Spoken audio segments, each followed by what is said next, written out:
14절서부터 17절까지의 말씀입니다.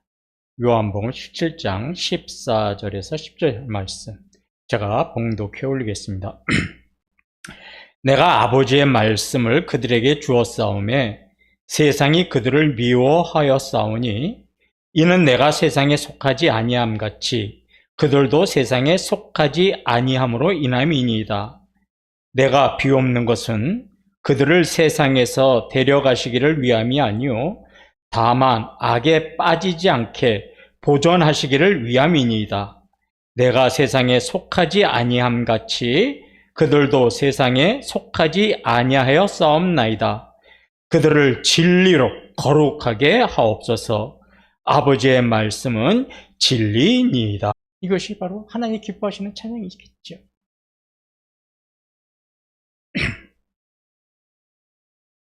전화번호 1393번이라는 번호가 있습니다. 1393. 여러분, 이 전화가 무슨 전화인지 아세요? 가끔가다 TV에 나옵니다. 1393. 네? 예, 도움 맞습니다. 근데 정확하게 설명드릴게요. 보건복지부가 만든 전화번호인데 자살 예방 상담 전화번호입니다. 그러니까는 자살의 충동이 나고 외로워서 힘들 때는 상담하는 전화가 이제 이 1393번입니다. 이 사람이 살다 보면요, 이 우리를 힘들게 하는 것 중에 하나가 뭐냐면 자신이 마치 무인도에 홀로 남겨진 것처럼 정말 외롭고 힘들다고 느껴질 때가 있습니다. 그럴 때는요, 가족조차도 마치 남의 식구처럼 보여져요. 자신을 도와줄 사람도 없고 누구 한 사람 자신의 마음을 알아주는 사람도 없습니다.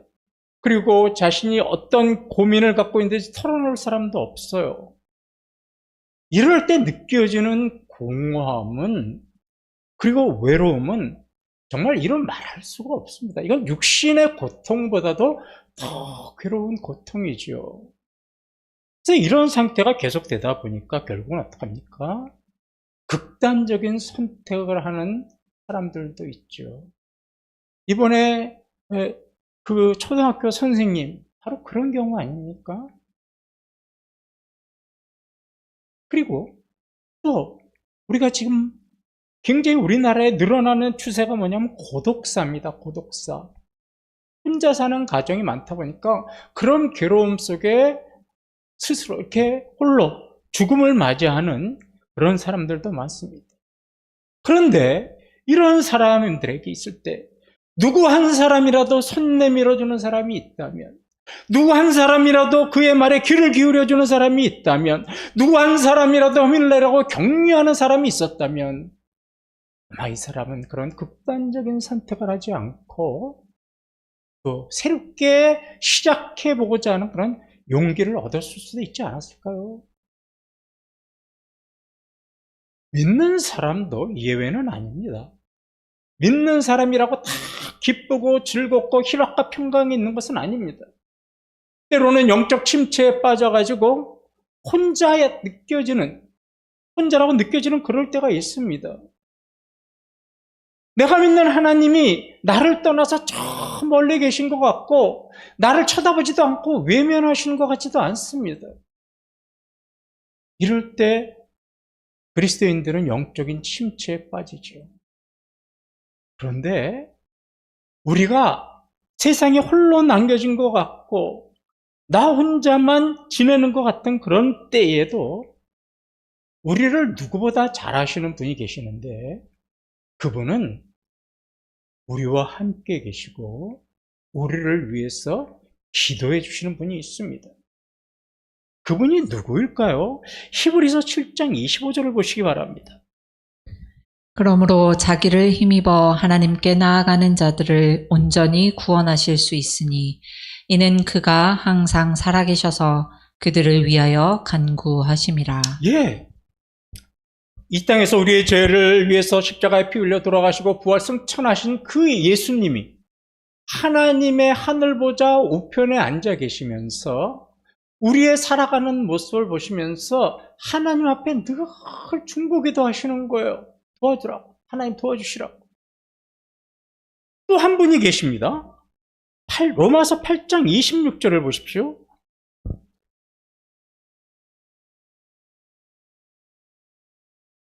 예. 이와 같이 성령도 우리의 연약함을 도우시나니 우리는 마땅히 기도할 바를 알지 못하나 오직 성령이 말할 수 없는 단식으로 우리를 위하여 친히 간구하시느니라. 예, 오늘 찬양대가 찬양하듯이 우리 안에 오신 성령님이 하시는 일 여러 가지가 있지만 그 중에 하나가 뭐냐? 우리의 연약함을 도우시는 거예요.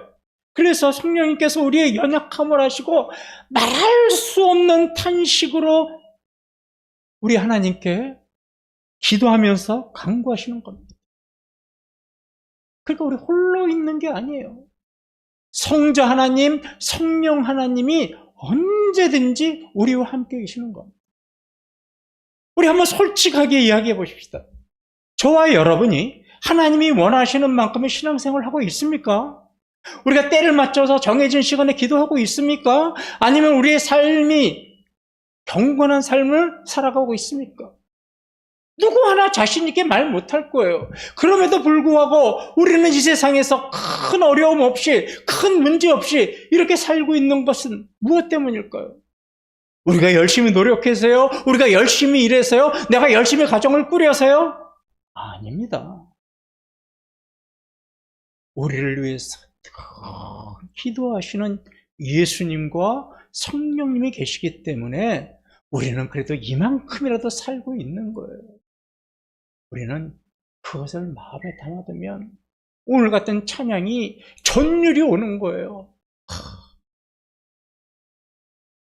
성령님이 나를 위해서 기도하시고 내 안에 오신 성령님이 이런 일을 하시는구나. 은혜로다. 이게 전율이 느껴지는 겁니다. 제가 왜 전율을 많이 느꼈을까요? 지은 죄가 많아서 그랬습니다. 지은 죄가 많아서 은혜도 많은 겁니다. 나 같은 허물 많은 죄인을 주님께서 어떻게 하셨어요? 이렇게 단위에 세우실 정도로 하나님께서 은혜를 주셨으면 얼마나 감사합니다.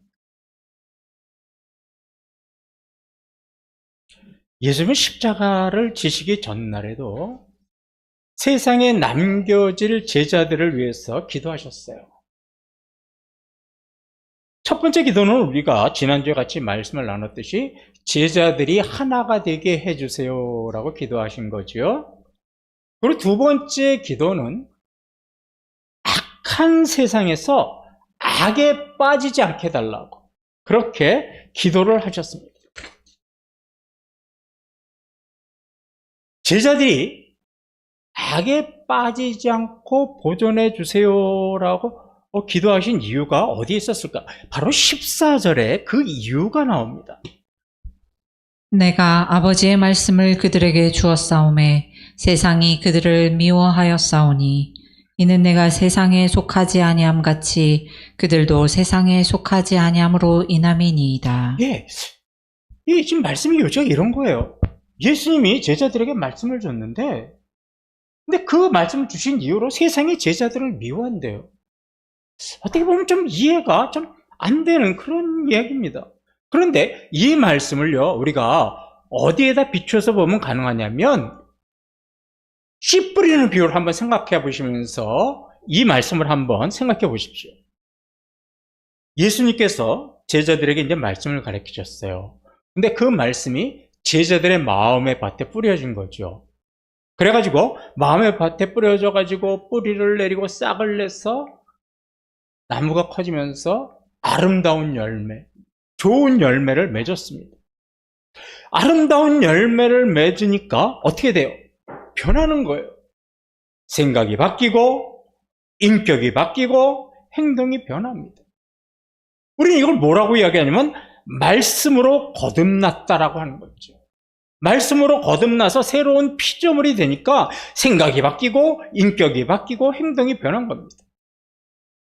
여러분 누구든지 진리의 말씀과 성령으로 거듭나면 새로운 피조물이 됩니다. 그러면 우리가 새로운 피조물이 되면 주님께서 보내주신 성령님이 우리 안에 들어와요. 오늘 여러분 찬양대 가사를 기억해 보세요. 우리 안에 오신 성령님이 오셔서 어떻게 하냐면 그 나라 꿈꾸게 하시네. 세상을 향하여 꿈을 꾸던 인간들이 이제는 무엇을 꿈꾸기 시작하는 거예요? 하나님 나라를 꿈꾸는 거예요. 그러니까 어떻게 돼요? 가치관이 바뀌는 겁니다. 세상에서 성공하고 세상에 욕망이 가득했던 가치관이 이제는 하나님 나라를 향한 소망의 가치관으로 바뀌는 겁니다. 썩을 양식을 위해서 살았던 인간들이 이제는 영원토록 있을 그 영원한 양식을 위해서 살아가게 되는 겁니다.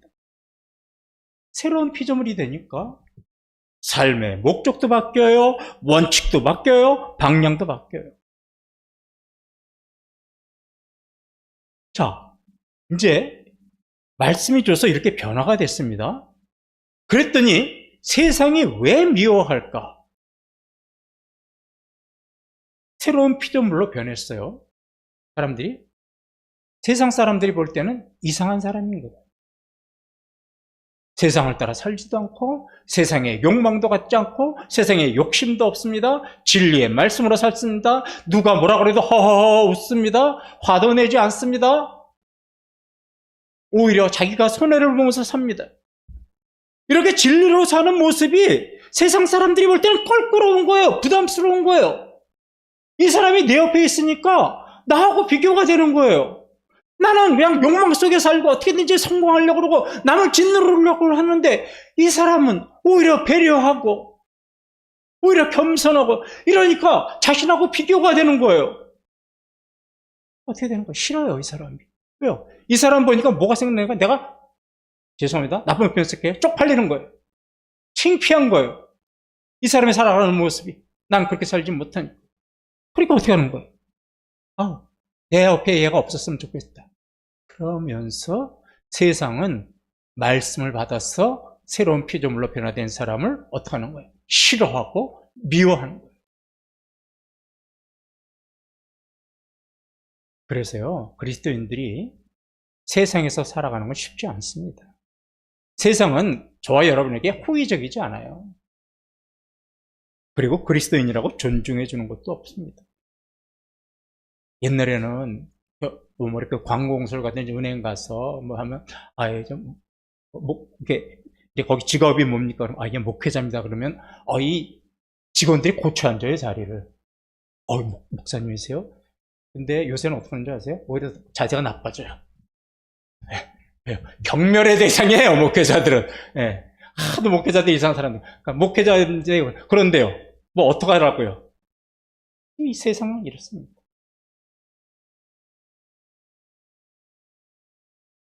그리스도인들은 새로운 피조물이 되어서 세상에 속하지 않았기 때문에 세상에서 미움과 멸시를 받는 거예요. 근데 오히려 그게 당연한 겁니다.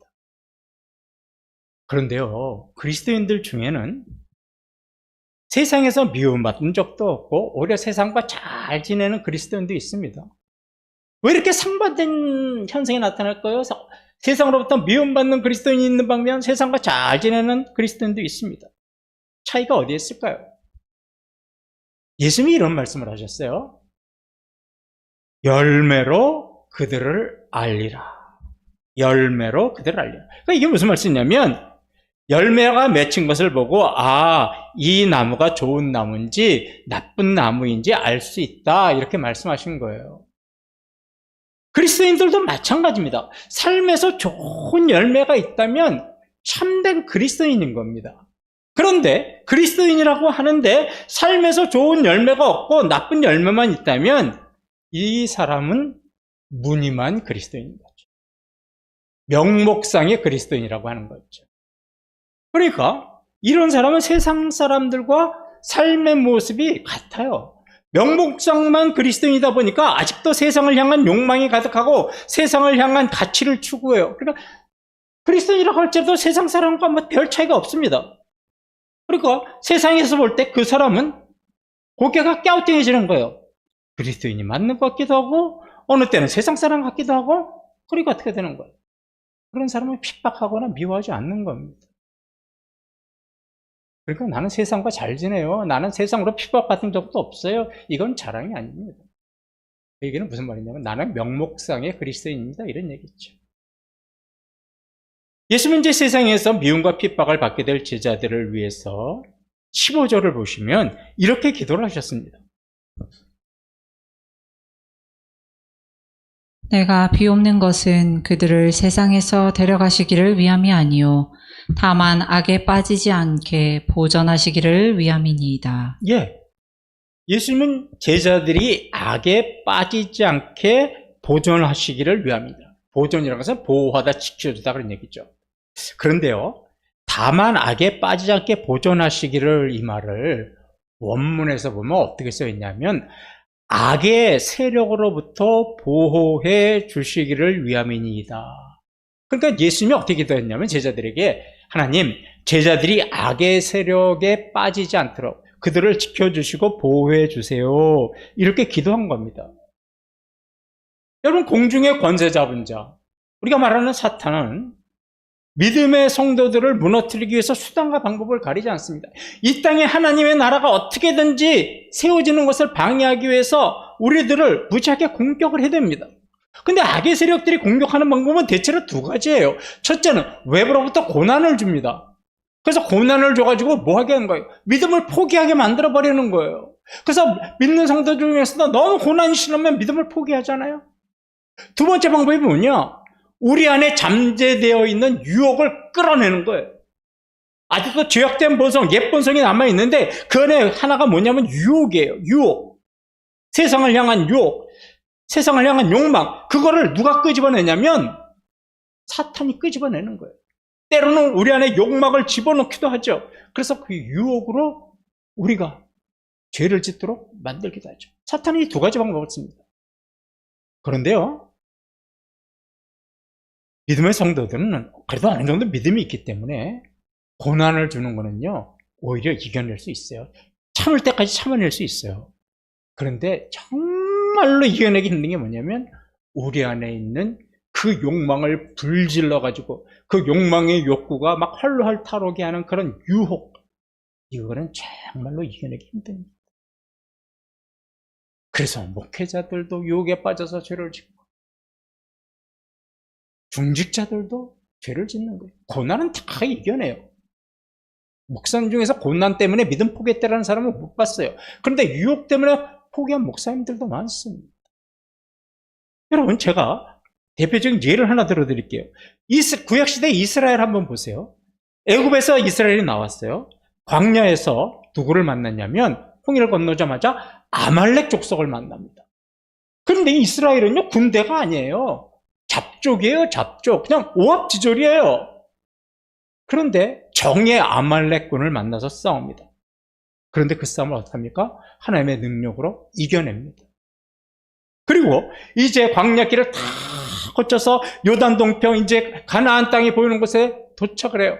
거기서 두 번의 전투를 합니다. 아모리 왕 시온하고 바산 왕 옥과의 전쟁을 합니다. 이 정예 부대와의 전쟁에서도 이스라엘은 승리합니다. 자, 이제 승리를 했어요. 모압의 고난과 공격을 다 이겨냈어요. 그리고 어디에 도착해서 쉬냐면 시딤이라는 곳에 와서 쉽니다. 그런데 거기에 모압 여자들이 있었어요. 모압 여자들이 꼬리를 쳤어요. 수십만 대군의 군사는 이겼는데 몇십 명의 모압 여자가 꼬리를 치는 그 유혹에는 넘어가 버린 거예요. 그래서 음행의 죄를 짓습니다.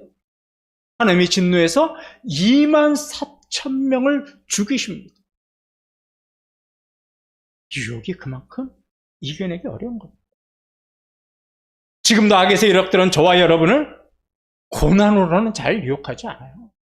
뭐예요? 우리 안에 있는 그 세상을 향한 욕망을 끄집어내서 유혹합니다. 재물로 유혹을 해요. 명예로 유혹을 해요. 이성으로 유혹을 해요. 세상에 자극적이고 쾌락적인 것으로 유혹을 합니다. 그리스도인들이 안타깝게 고난은 이겨내면서도 이 유혹에는 쉽게 넘어가는 거예요. 그래서 죄를 지어요. 여러분, 악의 세력이 유혹하는 방법 중에 하나가 뭔지 아세요? 타협이에요. 타협. 신앙의 타협. 믿기는 믿는데 적당히 믿어. 뭘 그렇게 열심히 믿으려고 그래. 적당히 믿어도 천국 가. 아이, 술 조금 먹는다고 천국 못 간다는 이야기 들어봤어? 성경에 담배 피지 말라는 이야기 있어? 성경에 오후 예배까지 드려야 된다는 거죠. 오전 예배만 드리고 가도 돼. 이게 타협이에요, 타협. 이게 무서운 방법입니다, 여러분. 다시 이스라엘 얘기를 한번 할게요. 이스라엘은요, 하나님을 한 번도 버린 적 없어요. 이스라엘은 하나님을 한 번도 섬기지 않은 적이 없어요. 하나님 잘 섬겼어요. 그런데 문제가 뭔지 아세요? 신앙에서는 하나님을 잘 섬겼는데 가나안 땅에 가서 어떤 신을 섬겼냐면 가나안 땅에 신이 있었어요. 바알과 아세라라는 신이 있었어요. 근데 이 신이 어떤 신이냐면, 우상이냐면 풍요와 다산, 그것을 축복해주는 신이라는 거예요. 그러니까 어떻게 되는 거예요?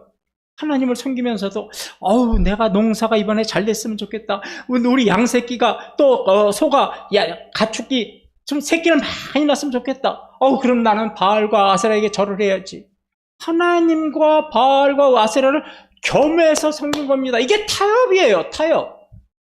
하나님, 내가 제사는 잘 지낼게요. 그런데 내가 농사할 때는 내가 죄송하지만 바알과 아세라 우상에게도 좀 절할 테니까 이해해 주세요.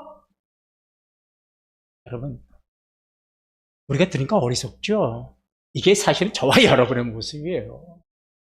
저와 여러분의 모습. 이것 때문에 이스라엘은 멸망했잖아요. 타협의 신앙 때문에. 적당히 때문에. 여러분, 신앙에 적당히는 없습니다. 신앙의 중간지대는 없습니다. 그래서 예수님은 이런 악한 세력이 무너뜨리려고 하는 제자들을 위해서 악의 세력으로부터 도와주세요. 그렇게 기도한 거고, 또 예수님은 이것이 얼마나 중요했는지 제자들에게 기도를 가르치실 때도 무슨 내용이 들어가 있어요? 시험에 들게 하지 마시옵고 다만 악에서 구하시옵소서. 그렇게 기도하시라는 거죠. 여러분, 기도하셔야 됩니다. 적당히 타협하는 신앙을 뿌리 뽑게달라고 기도하세요. 세상의 유혹으로부터 넘어가지 않도록 기도하셔야 됩니다. 내 안에 잠재되어 있는 욕망이 불지펴듯이 지펴나오지 않도록 그 욕구를 성령님께서 누르고 억제해달라고 기도하셔야 되는 겁니다. 예수님은 제자들이 악에 빠지지 않게 보호해 주세요라고 기도하신 후에 더 간절하게 제자들을 위해서 기도하셨습니다. 그게 바로 17절입니다. 그들을 진리로 거룩하게 하옵소서. 아버지의 말씀은 진리니이다. 예, 제자들이 그냥 악에 빠지지 않게 해주세요가 좀 소극적인 장면이라면, 소극적인 기도였다면, 예수님께서는 하나님께 더 적극적인 기도를 했어요. 뭐예요? 진리로 거룩하게 해주세요. 그런데 어떻게 거룩해진다고 했어요? 주의 말씀으로, 아버지의 말씀을 가지고 저 제자들을 거룩하게 해주세요. 이렇게 기도하신 겁니다. 여러분, 거룩이라는 말은요, 우리가 원어 성경을 보면 카다시 또는 하기오스라고 그래요. 이런 말 기억하실 건 없고 그냥 들어만 듣는데, 이 단어에는요 여러 가지 의미가 있습니다. 오늘은 그 중에 세 가지만 좀 말씀을 드리고 말씀을 마칠게요. 거룩이라는 의미의 그 단어에는 첫째가 어떤 의미가 있냐면 깨끗하다라는 뜻이 있어요. 그러니까 잘 보세요. 그들을 진리로 거룩하게 하옵소서라는 말을 그대로 해석하면 이런 거예요. 예수님, 하나님, 제자들을 진리의 말씀으로 깨끗하게 하여 주시옵소서, 그런 뜻입니다. 진리의 말씀으로 깨끗해지는 것이 거룩해지는 거라는 거예요. 자, 그거에 대한 적합한 말씀이 시편 119편 9절의 말씀입니다. 6절이 아니라 9절입니다. 청년이 무엇으로 그의 행실을 깨끗하게 하리이까? 주의 말씀만 지킬 따름이니이다. 예, 여기 청년이 뭐라고 그랬어요? 시편 기자가. 청년이 무엇으로 행실을 깨끗하게 할 수 있습니까? 오직 주의 말씀을 지킴으로 깨끗하게 할 수 있습니다. 말씀으로 거룩해지는 겁니다. 말씀으로 깨끗해지는 겁니다. 말씀은요, 죄의 유혹에서 우리를 지켜내고 죄의 더러움에서 우리를 지켜내는 거예요. 그래서 우리가 진리의 말씀을 따라 사는 것이 우리가 거룩해지는 길이고 진리 가운데 사는 길이에요. 그래서 이 시편 기자는 11편에서도 이렇게 고백을 해요. 내가 주께 범죄하지 아니하려 하여 주의 말씀을 내 마음에 두었나이다. 네, 내가 범죄하지 않기 위해서 말씀을 내게 담아두었다는 거예요. 내 안에 있는 욕망이 불붙듯이 붙지 않도록, 마귀가 주는 고난으로부터 내가 담대하게 그것을 이겨낼 수 있도록 나는 말씀을 담아놓고 살겠습니다. 오늘 말씀 이쪽 귀로 들어왔다 이쪽 귀로 나가시면 안 돼요. 꽉 마음이 붙잡아 놓으셔야 돼요. 여러분, 아담과 하와를 보세요.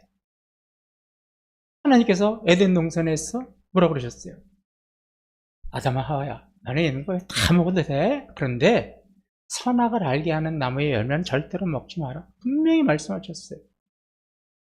그러면 아담과 하와가 그 말을 이해를 못했을까요? 뭐라고 대답했을 것 같아요? 예, 하나님, 그러셨을 거예요.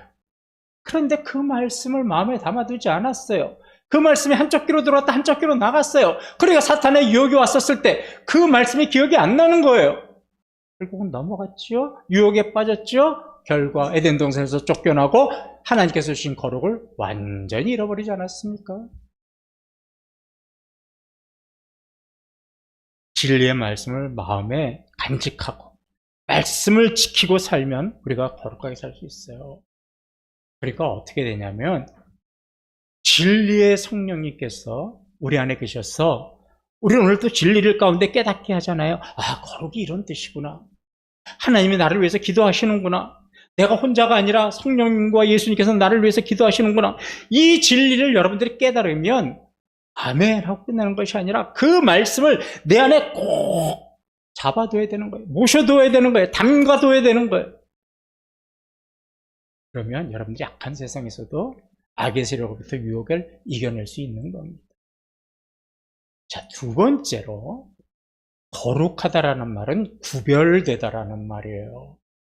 그러니까 우리가 거룩해진다는 말은 뭐냐면 우리가 세상과 하나가 되지 않는 게 거룩한 거예요.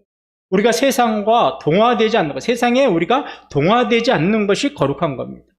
여러분, 레위기 20장 26절을 보십시오. 너희는 나에게 거룩할지어다. 이는 나 여호와가 거룩하고 내가 또 너희를 나의 소유로 삼으려고 너희를 만민 중에서 구별하였음이니라. 예, 너희를 나의 소유로 삼으려고 나의 백성으로 삼으려고 수많은 나라 중에서 특별히 너희를 구별하였다 이 얘기입니다. 하나님은 세상의 많은 나라 중에서 특별히 이스라엘을 구별하여 하나님 나라의 백성으로 삼았습니다. 그래서 이스라엘은 이방 나라, 세상의 다른 나라들과는 다른 삶을 살아야 돼요. 구별된 삶을 살아야 합니다. 그들은 먹는 것도 구별해야 돼요. 옷을 입는 것도 구별해야 돼요. 모든 삶에서 구별된 삶을 살았습니다. 왜요? 구별된 삶이 거룩한 삶이기 때문에 세상에서 구별된 삶을 한 겁니다. 우리도 마찬가지예요. 우리를 구원하셨다는 말씀이 뭐냐면 수많은 사람들 중에서 특별히 우리를 택하셔가지고 우리를 이렇게 따로 세워놓으셨다는 거예요. 따로 모아놓으셨다는 거예요. 그게 구원하셨다는 겁니다. 세상에서 딱 끌어내가지고 따로 구별해 놓으셨다는 거예요. 이게 구원이에요. 그러니까 세상으로부터 구별해 놨으니까 우리는 이제부터 어떤 삶을 살아야 돼요? 세상과 같은 삶을 살아서는 안 되는 겁니다. 세상의 가치관과 세상의 지배의 원리로 살아서는 안 되는 거예요. 하나님 나라의 원칙으로 살아야 되는 거죠. 하나님이 구별해 주신 그 방식대로 살아야 되는 거죠. 이게 바로 진리고 이게 거룩이라는 겁니다. 그럼 우리가 구별된 방식으로 살려면 무엇을 따라서 살아야 돼요? 진리의 말씀을 따라서 살아야 되는 거죠. 그래서 진리로 거룩하게 하여 주시옵소서가 겁니다. 진리의 말씀으로 제자들이 세상과는 구별된 삶을 살게 도와주세요. 이렇게 기도한 거예요. 마지막으로 세 번째가 거룩이라는 뜻은 하나님의 목적을 위해서 성별됐다는 거예요. 특별하게 구별되고 분별되었다는 뜻입니다. 이스라엘은 하나님께 예배하는 곳을 뭐라고 불렀어요? 성전이라고 불렀죠. 거룩할 성자의 집전자입니다. 거룩한 집이라는 뜻이에요. 하나님의 성전에서 사용되는 모든 기구를 성물, 거룩한 물건이라고 했습니다. 하나님께 바쳐지는 것, 하나님을 위해서 사용해야 되는 것은 다 거룩한 겁니다. 여러분, 세상에서는 재물이 쓸데없고 악한 거지만 그 재물조차도 하나님의 나라와 그 영광을 위해서 바쳐졌다면 이것은 거룩한 예물이 되는 겁니다. 하나님을 위해서 사용되어지는 것은, 구별되어지는 것은 거룩한 거죠. 그러니까 진리로 거룩하라 하게 하소서, 이 말은 결론적으로 이 거룩이라는 세 가지의 의미를 가지고 말씀해 보면 이런 거죠. 첫째, 하나님 우리의 제자들을 진리의 말씀으로 깨끗하게 해주시고 진리의 말씀으로 세상과 구별되게 해주시고, 그 결과 깨끗하고 구별되어진 그 제자들이 하나님의 나라와 복음의 사역을 위하여 사용하여 주세요. 이게 진리로 거룩하게 하여 주시옵소서, 그럴 겁니다. 그러니까 거룩의 최종의 목적은 어디까지 있냐? 하나님을 위해서 사용되어지는 것까지 있어야 되는 거예요. 깨끗해지고 구별되어지는 것에서 끝나서는 안 되는 거예요. 깨끗하고 구별되어져서 진리의 말씀으로 깨끗해지고 구별되어졌다면 이제는 그 하나님의 은혜로 우리의 모든 삶의 모든 것들이 하나님의 나라와 그 영광을 위해서 사용되어질 때, 그때 우리의 심령과 우리의 모든 언행 심사가 거룩해지는 겁니다.